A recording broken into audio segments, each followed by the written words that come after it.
si Lumina Clume at ito ang buhay sa anino ng Reyna. Start ako mag-drag mga around 2009. May friend ako, BB Holiday, discover namin yung O-Bar. Tapos nag-audition siya. Tapos sabi niya sa akin, gusto mag-audition ka na din. Gusto mo rin pala, pag rest day mo, pumunta ka dito nakadrag. Pumunta ako na nakadrag sa O-Bar. Tapos noon, pinapasalang nila, parang saling kit sa show. And then, after 1 year, wala akong talent fee nun, of course. 70 pesos yung nakuha ko, pinakamababa sa kanila. And yung inspirations ko naman nun, of course, drag mother ko, si Alanis. Second, Eva Papaya. Third, Captivating Katkat. And fourth, yung grupo na tinatawag na Lola Divas. Yung unang beses kong sumampa sa entablado, ang pangit ko. So yung feeling ko nun is, syempre, medyo masaya ako kasi nakatungtong na ako sa entablado with, of course, the veteran performers nun. Pero sa mata pala ng tao is baguhan pa rin. Pinaka-proudest moment ko as a drag performer, basta Metro Manila Pride Festival siya. I think it was like more than 10,000 na nanood. And then nag-perform ako as Jessie J Flashlight. Doon ko nakita na lahat ng tao naglabas ng flashlight. Gusto kong umiyak. Hindi niya hinahayaan yung mga performance na, kunyari, may nakita siyang hindi magandang costume, mga ganun. Yung ikakaganda pa. Pag hindi ka niya hayaan na mag-perform ng ng supply. As a drag performer, ang naging gasolina namin to perform audience.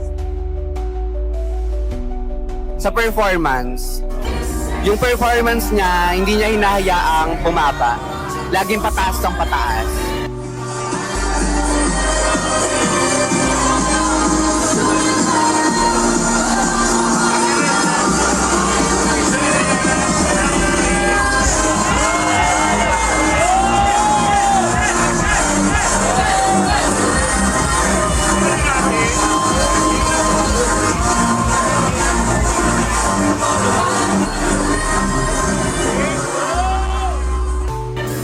Parang unti-unti siyang sumasasi sa akin, unti-unti na lumalabas si Lumina.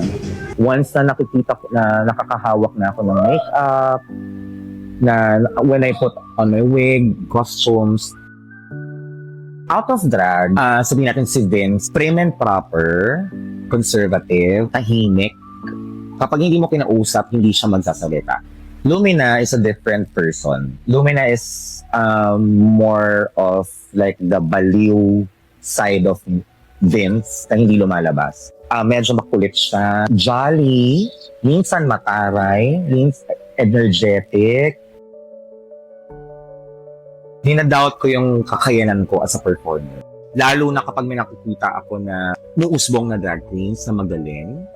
Sabihin ko na I'm aging, tumatagal na tayo sa industriya, but of course, you have to cope up with the new generation. Family members naman, meron talagang family member na hindi ka matatanggap. May mga binibigay siyang mga books. Mas na-appreciate ko na lalaki ka, yung itsura mo, kaysa kapag naka-costume ka. Dead mo na lang sa akin yun. Kasi it's your belief. I respect that. Nung una, ang sister ko yung nakakita.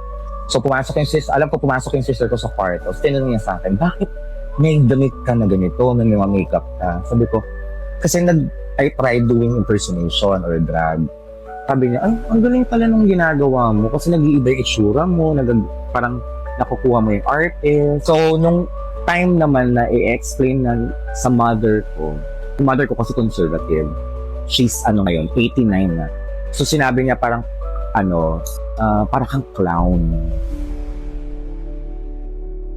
So, na-hurt ako, syempre. Kasi it's not, hindi ka clown, art tong ginagawa ko.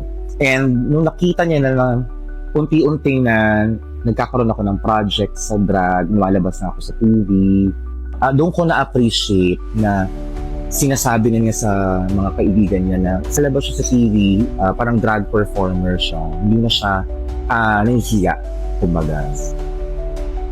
Nung buhay pa yung father ko, ang bili niya sa akin, okay lang sa akin na ganyan as long as hindi ka nagbibihis babae.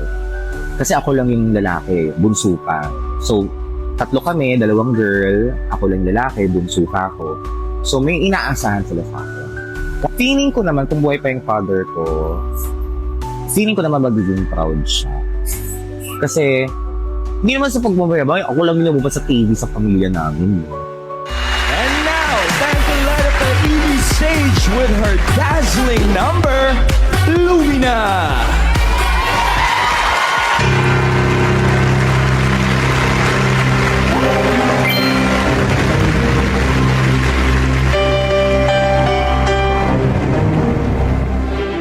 Aaminin ko na hindi ako ganon ka-perfect as an anak.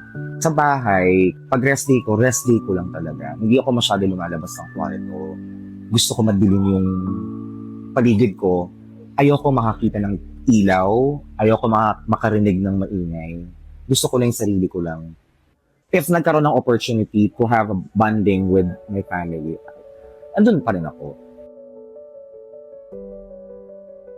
Yung una kong naging reaction nung na-discriminate ako, syempre natakot ako. Nandiyan yung mga drag mothers ko, deadmahin mo lang sila. During that time, drag, may kasamang discrimination. Or if you're dressed as a girl, when you perform, may kasamang discrimination talaga kahit saan.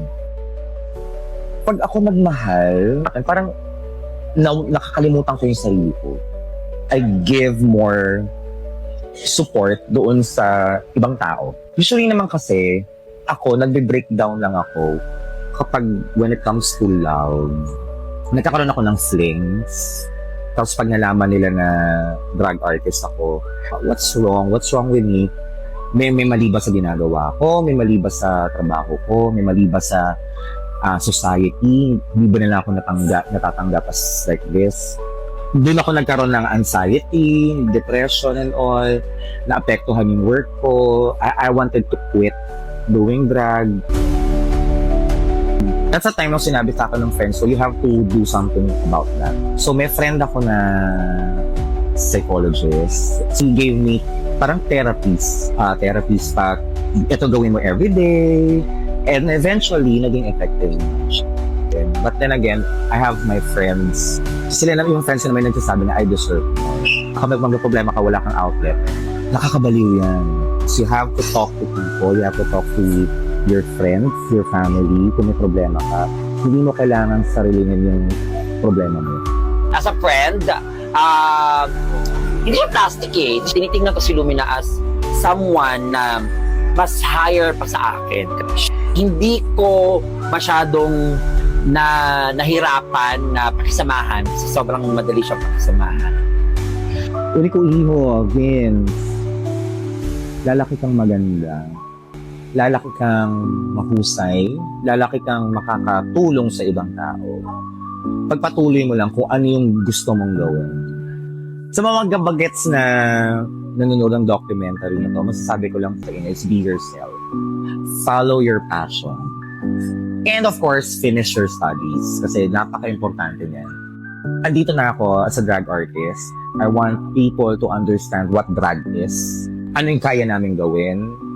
Ano yung pwede niyong i-expect sa amin? Ano yung pwede pa namin gawin?